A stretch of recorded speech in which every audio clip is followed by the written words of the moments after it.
La idea de este sistema migratorio, de repensar este sistema migratorio en términos de un sistema integrado, parte del análisis que realizamos de la evolución de la dinámica demográfica de los 6 países involucrados, de Canadá, Estados Unidos, México y el Triángulo del Norte de Centroamérica, conformado por El Salvador, Honduras y Guatemala.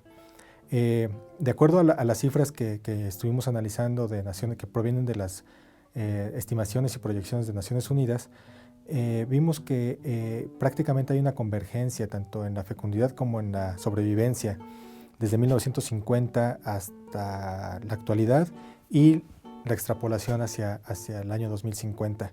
Estados Unidos y Canadá comienzan con tasas globales de fecundidad cercanas a los 4 hijos por mujer más o menos en 1950, mientras que México y el Triángulo del Norte comienzan con tasas cercanas a 7 hijos por mujer en promedio. Pero a lo largo de la evolución y a lo largo del tiempo de estas cifras, vemos que hay una convergencia en estos indicadores demográficos. Se espera que para el futuro cercano, en unos 15, 20 años, ya haya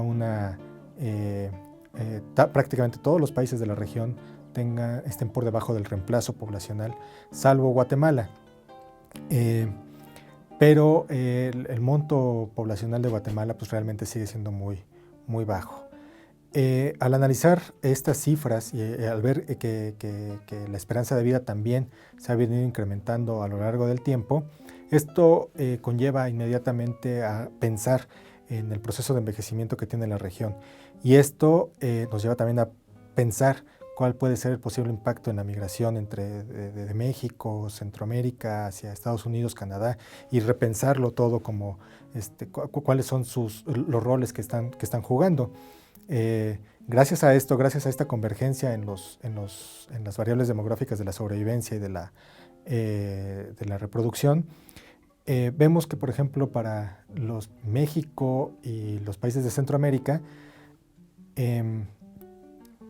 los grupos en donde se comienza la migración y donde está más concentrada la migración, en el corto plazo ya tienden a disminuir.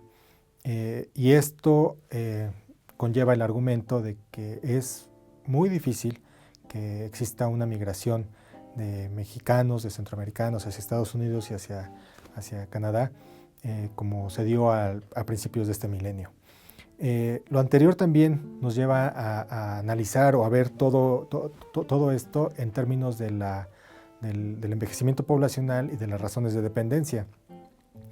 En las gráficas que mostramos de las razones de dependencia de todos los países en conjunto, vemos que van disminuyendo prácticamente ya las razones de dependencia en México y en los países de Centroamérica involucrados. Hacia los 90 ya habían disminuido las de Canadá y las de Estados Unidos, pero gracias a la migración que hubo a principios de este milenio, es que como que se postergó la parte baja de la razón de dependencia. O sea, eso rejuveneció la dinámica demográfica, o rejuveneció la demografía de Canadá y de Estados Unidos.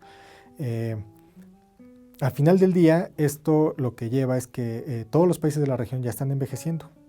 Y ante este envejecimiento poblacional, pues básicamente los patrones migratorios van a responder y van a cambiar. Y el perfil de los migrantes también va a cambiar.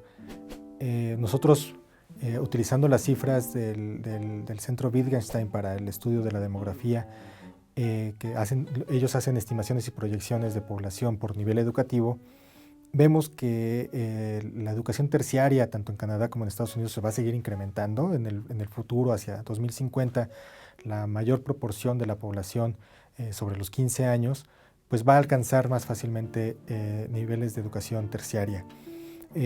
México también se espera que la proporción de población en educación terciaria y en educación de nivel preparatoria también llegue a ser la mayoría.